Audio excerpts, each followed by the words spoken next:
Ed, welcome to the Z Marketing Podcast. Thanks for being with us. Thanks, Dev. Pleasure to be here with you today. Awesome. So tell my audience who doesn't know who you are already a little bit about your background as a copywriter, and I understand you wrote a book about it. Yes, I'm actually a marketing agency owner. I have been since 2009. But one of my passions is copywriting. So I got trained as a direct response copywriter by Dan Kennedy many, many years ago, almost in another lifetime. And I've been working with copywriters and mentoring them for a few years now. So that was my premise to write the book, leveraging buyer psychology for copywriters.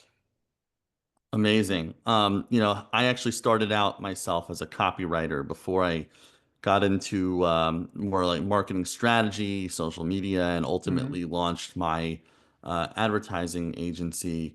And I think I know a lot of other people who have had a similar trajectory, started as copywriters. Mm. I could be generalizing here, but I feel like a lot of people who do marketing strategy or own, their own marketing agency started as copywriters more often than maybe designers or video or other type of things. And I think your book gets the heart of why that might be because when you're writing copy, it's not just the writing. You're essentially selling.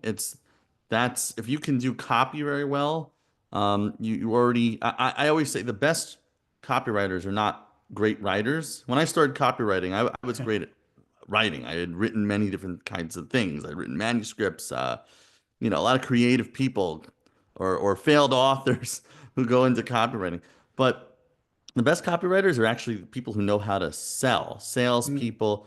Writing to sell is a different thing. Maybe you could take us into that for a while. Yeah, sure. So it's interesting because English was not my strong point in high school and college, and I didn't really uh, become a copywriter until I started my first business and understood that that's the premise for marketing. So there's that saying. I'm not sure if Dan Kennedy said it or one of the other gurus, but it's selling in print, right? So it's selling with words. And one of the things that I realized early on was that I was not a good salesman. So the better my marketing did, the easier it was for me to close deals. And that was sort of my path to copywriting. And I think a lot of people who write sales copy or direct response copy, they do it because they understand that that's the process that happens in the background, that in order to get somebody's attention and get them to pay attention to you and engage and take the next step, you really have to have a not only a process to do that, but you have to understand that the person that's reading your copy or watching your video or reading your social media post is a person and they have things going on. And if we can't get them to make a shift in their mind that says this is for me, then then we failed as copywriters and marketing people. Definitely. I think a misconception I had when I got into copywriting was that it was for people who are really good writers. Yes, you have to be a good writer and you can work on that. But I think more importantly is learning how to sell and getting into the buyer's mind, as you say. And I think as I had more experience selling my services, I actually became a better copywriter because I was able to anticipate the objection or the needs or aspirations of my audience. And I use that to write better, more engaging copy. I also think a big misconception I had about sales that it was more about what you say and, Yeah. saying the right words and saying it in the right way, but actually a lot of it's about listening, empathy, understanding your customer. And I think that's true for copy as well. I had someone on the show, Joel Kletke, in the past. He talked about how the difference between good copy and bad is, if you write an ad just talking about your features and benefits, you know, it might do something, but if you actually focus on the problem and the more Mm. specific, the better, the more that person will relate to the copy and feel like this product or service is for me. What do you think about that? Well, absolutely. So, similar path. When I first started writing copy, it was all about the frameworks, problem, agitation, solution, the four Ps, pick one, right? And then you start to realize that there is a person on the other end of that, and that that's just not enough. And that's what really inspired me to learn more about the psychology part.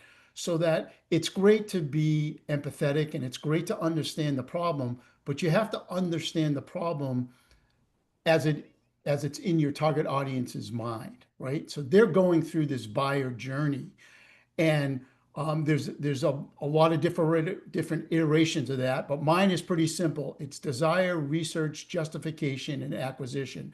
And as you know, and by the way, everybody who purchases something, no matter what it is, whether it's a tube of toothpaste, a box of cereal, a 50-foot yacht, a new Porsche, doesn't matter what it is. We all go through that buyer journey.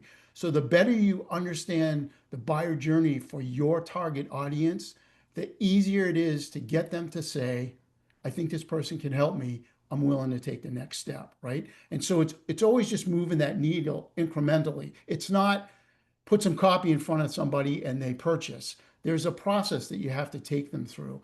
And the better you understand that process, the more engagement you get, and obviously the more conversion you get on the back end, whether that's online, offline, in person, whatever. It all revolves around the same thing. Definitely. Yeah. Some things are universal and have translated through different mediums from direct mail, the original direct response, copywriting, to the current day with Google Ads and now, with AI. So, one question I think you highlight in your book the concept of building trust through copy. And Mm, I think what you're saying just now about showing the audience that you understand their problem and that you can help them. I think that's part of how you build that trust. Through your copy, or if you're doing in-person sales, you have to show that you get it, mm, essentially. And I think, you know, one just this is just an example, but I think it's like you can tell somebody, hey, I have this tooth whitener, it'll whiten your teeth, it whitens, uh, 30 times better than the other guys, it lasts longer. Okay, that's fine. That's all logical. But sales, copywriting, marketing is you're like you said before, you're marketing to people. It's not strictly logical. People are emotional, they have insecurities, needs, aspirations. And so instead of just focusing on, oh, how it whitens your teeth, you could say something like, how when you go to meetings and you're self-conscious to smile, or you don't want to smile when you're at mm. the wedding or the party and the cameraman comes over because you're embarrassed your teeth. Well, this can imagine living life where you could just show that beautiful smile everywhere. Right. Now, somebody who has that problem with like, stained teeth or whatever is going to, I think, be much more likely to buy, right? Yeah, absolutely. So it's the transformation process. Sometimes we call it future pacing, right? It's being able to take that person on a journey that says, this is what people are experiencing today, and you can experience it. You can experience it yourself. In my book, I talk about the two conditions that have to be met. And the first condition is the person has to believe what you're saying about the company, product, service, yourself is true. And then the second part is, and this is where the disconnect comes, is they also have to believe it's true for them, right? Mm, If they don't believe it's true for them, if they don't believe they're going to get the results, then it's never going to happen. That's why we have so many different types of, weight loss programs, right? Because it's not that, I believe Weight Watchers works, but I don't believe it works for me. Or what, pick the next one, Nutrisystem, Jenny Craig, whatever it is, right? So until you believe it's going to work for you, you're never going to take the next step. And that's why understanding your target audience and what's going to motivate them to see themselves getting those results and then trust that you're the person who can help them get those results. That's really what separates, the 1% copywriters from the 99% copywriters. Totally. Well said. And, I think there's another reason why they say the riches are in the niches, in the Yeah. niches. If you're a lot of marketers, especially copywriters, like we could become chameleons. We can help sell soap, medical equipment, legal services, whatever the case may be. But when you're pitching a prospect, um, they might say, well, okay, you converted people at a high rate, you got a 10x return on ad spend. That's wonderful. But that company, they have this, that, and the other thing. And my company's different. We have this Yeah. unique issue where we have this, it's a different kind of situation. So I think that's one reason it's good to niche down because they say, okay, he understands my industry. Mm, And then you can go even further. We not only understand your industry, we understand this specific problem. We've seen this movie before. right. You're much more effective. And I think that's um, why, with all products and services, there's been more and more kind of niching down over the decades. What are some tips you can share with my listeners and viewers about crafting effective messaging? Mm. So I think the first thing is, and this is something that I have, my copywriting mentees do, is really understanding the target audience. So um, it's one thing to talk to the business owner and get their perspective. It's another thing to look at their reviews and testimonials. But, if somebody hires me, I want to talk to 25, 30, 50 of your customers. I want to ask them specific questions that it's going to help me craft a message that audience will respond to. And so it's all based on research. And I think that's the shortcoming of today. Nobody wants to take the time to research. They just want to be out there selling the product and writing the copy and looking at the analytics and measuring the conversion. But really, again, there's a human being on the other end of that message. The better you understand them, the easier it is. Then, once you do that research, the thing is to look for the commonality. What are people saying over and over again that made them choose this product, this service, this company, this person, right? What are the things that those people are saying? And that's how you begin to really craft a powerful and effective message that has a much higher chance for success out of the box than than if you don't do all that research and if you don't really understand that target audience. The average, creating the avatar or the ideal customer profile is great, but you really need to do the research. And I think that's something that I see as lacking in what a lot of people do is they don't really understand that, they think they understand the target audience, but they don't understand them at a deep level. Yeah, they kind of create a buyer persona Yeah, of the buyer they imagine would buy right, this product, or right. maybe the one they'd like to buy this product. But a lot of what you mentioned was not even not, I think a lot of people when they get into copywriting, maybe they watch Mad Men and they think, I got to come up Yeah, with a clever tag, right. and they watch these cool commercials by big brands with slogans or jingles or just, whatever, interesting concepts. But the most important thing, why something usually lands is if you take the time, and this is crazy for a lot of marketers, especially now, very siloed off.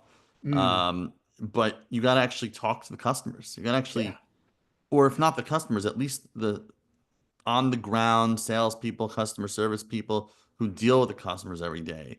I think that's the best way. And what you think might be your selling point, or what you think might make your company special, you might be surprised. It might not even be what you want to be known for, but yeah, we don't really have as much power over that. And especially today's world, the internet, everything is buyer first. Um, and I think, I had someone on this podcast recently, Mark Schaefer, who talked about um, companies sometimes try to create brand communities, which is a big way of, which Right. is kind of like a powerful way to build brand now. And they might think they sometimes set off, in his book, he talks about some people set out to get one type of person, but unintentionally they attract a whole different target Yeah. market. Um, how do you think you can, reach your target market in the most effective way, or really kind of distinguish yourself, from competitors, that you're really the best choice for that market you're going for? Yeah, and I think it goes back to exactly what you mentioned, picking a niche and then understanding that niche inside and out. I'm always amazed at the feedback that I get from my own business, from my own business, as well as the clients that hire me to work with, because what we think is always opposite of what they're telling us, right? And so that's why that research is so important. So it's important to ask the right questions. Like, three of the questions I always ask are why did you decide to pick this product, to work with this company, or work with this person? What are the benefits you got by working with them, or what are the results you got? And then the third one is really cool. If you're going to tell somebody about this product, this service, this company, what would you say to them? And when you get the feedback from all those questions and you do that a number of times, 20, 30, 50 times, that's where you start to see the commonality. People keep saying the same thing. And what that's telling you is that's what your marketing message needs to be, right? That's the thing that you need to be telling potential clients, because that's what the past clients sold them, right? So, that's the thing that got them to engage and take the next step. And the better job you do at that, the easier it is to, again, get that engagement and conversion on the back end. Yeah, I mean, it comes back to the theme of before that, it's a lot about listening and asking questions. Right. And I think if you want to be an effective salesperson, marketer, and especially copywriter, the more you take time to do that research, ask questions, listen, also do social listening, look on social Right. media what people are talking about, the more effective it's going to be. I know, like for myself, like on LinkedIn, let's say. I often will base my posts on comments I left on other people's posts. Mhm. And I think it often works because I'm addressing something that people are already talking about. Right. I'm not just trying to insert myself, Yep. into the conversation. I'm trying to be part of the conversation. I think brands, especially now when it's much less broadcast media and much more two-way conversational social media, brands need to figure out ways to be part of that conversation, and add value and be part of it, and rather than try to shoehorn people into being a fit for the product. People have way more options than before. So I want to, it kind of, I think is a good segue into my um, next question about the evolution of copywriting and technology. Obviously, you used to have like the Mad Men days and direct response where you could track and measure. And then, of course, digital marketing where it's a lot more A/B testing, ad nauseum, and testing different buttons, and where if we put it here versus there, and this call to action versus that call to action, this email subject line versus this email subject line. Um, and now, of course, we're getting into the age of AI and Web3. I know some people like uh, Mike Stelzner, of Social Media Examiner is very bullish on AI. You have copywriting greats, like I read the Copywriter Handbook by Bob Bly, are very Mm. anti-AI. Um, what's your position on it, and how do you think it'll affect copywriting? And I know it might be a, I hope it's not a rude question, but I've heard people say, well, copywriting, what do we need that for? We got Yeah. ChatGPT. Right. Yeah. So how would you address that? Well, AI is a tool that I use. It's a tool though, right? So if I wanna build a wall, I need a hammer, right? Um, and I need some wood and I need some nails, right? If let's just keep it simple. So AI is a tool in my toolbox. It's great for doing some research. It's great for writing some copy.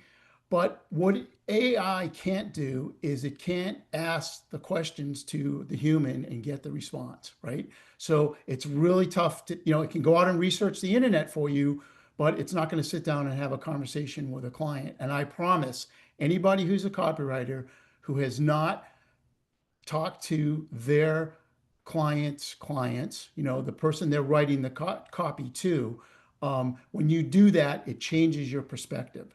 So, uh, I think AI is a tool. What makes somebody a good copywriter is going through what I call the copywriting cycle, right? Where you write some copy, you baseline it, you measure the results you get, you change something, and then you put it back out to the same audience. So A/B testing, whatever you want to call it. But there's a process that you go through, and the more times you go through that process, the easier it is for you to hit a home run, the first time at bat as opposed to the 10th time at bat. So, use AI. I think it's a great tool for you to use, but don't rely on it to, give you all the answers because it's not. Because there's a human component that has to be a part of your copy. You have to get someone to believe that what you're saying is true and that your company, product, or service is the right choice for them or the best choice for them. And I believe that that's something that AI is never going to be able to do because it can't have that human interaction. Yeah, at least definitely not for a long time. And I think a big part of it is also, like you said, it may know really big companies, but it does not know your specific audience, Right, your specific business most of the time. Unless you're like Nike, maybe it doesn't really know your audience, or maybe this particular audience you're going for. It doesn't know the specific problems, and every business is different, has different goals, different target audiences with different things that make them tick, and different products and solutions that the AI doesn't know, and will usually just give you a generic, maybe very clever or interesting response, well written, but not, it's going to miss the mark because it hasn't right, researched that audience, as you said. And then a part of it is, of course, it's a tool. So you don't have the blank page anymore.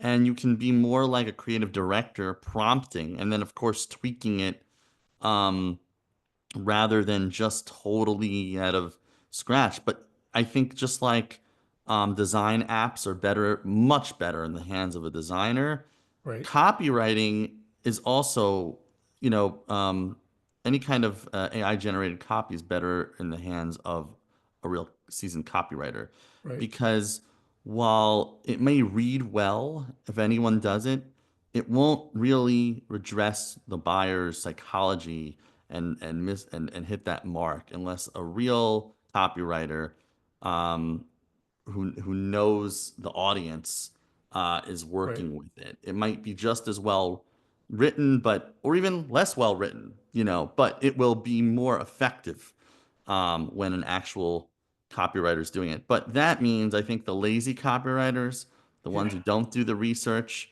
the ones who are kind of mediocre, the ones who don't take the time, they will fall by the wayside. They're not going to really be needed anymore. Right, right. I agree. It's interesting too, and not that this can't happen in the future, but when you're talking to somebody and you're talking about the problems they have, because the product or service that you have is a solution to that, or it's going to help them achieve their goal. And you can look in their eyes and you can see their pain and you can feel their pain. That's something that at least at this time, I don't think AI can really do. So Yeah. and that inspires you to ask different questions too, or ask questions in a different way, so that you can get the feedback that you're looking for, as part of the research component. So I think that's something that something that a lot of copywriters miss. They miss that mark too, is really, again, being able to dig in deep, being number one, willing to dig in deep, but and then digging in deep and really understanding, what's the underlying motivation of the underlying motivation, right? Mm. So when you can go two or three levels down, that's really what made me a much better copywriter.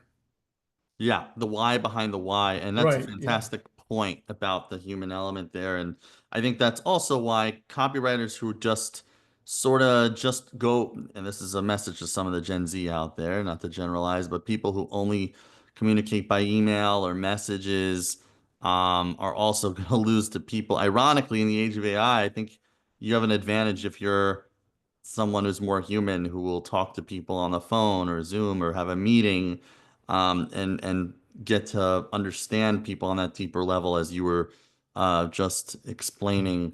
What would be your just this came to me just now. What would be your advice to a copywriter today? Because as I was saying before, I do think AI has displaced the lazy copywriters, the mediocre copywriters, but I think it's also displaced the junior copywriter.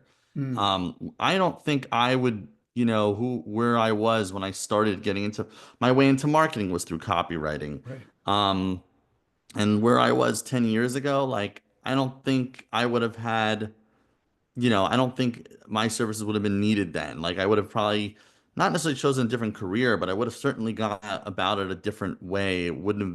I wouldn't have been advised to go into copywriting. So what would be your advice to a new copywriter, how they can compete before they've maybe gotten to that level, your level, where the AI could just be totally a Right. tool? I think the most important thing is to find somebody you trust and get feedback from them. Find a mentor, whether that's a paid mentor or not. I know that so I trained under Dan Kennedy for a couple of years, and then I was in his gold inner circle. So I started out knowing nothing about marketing or copywriting, and being able to put something in front of. And Dan was brutal, so he was he would just beat the living tar out of you. If if you did something that was out of alignment with what he was teaching.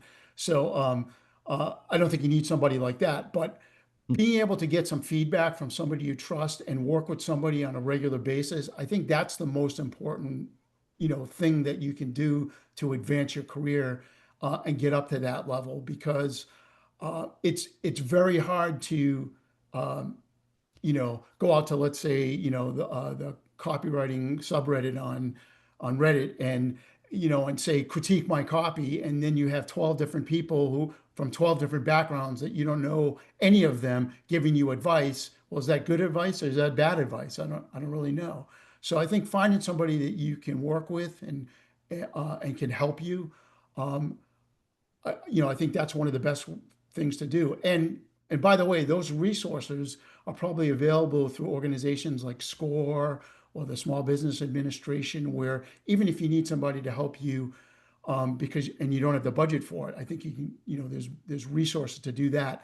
I volunteer in my community, and help some folks do that. So I know those resources are out there, but find somebody you trust who is at a higher level than you at, and get their feedback, apply it, measure the results, and keep working on it.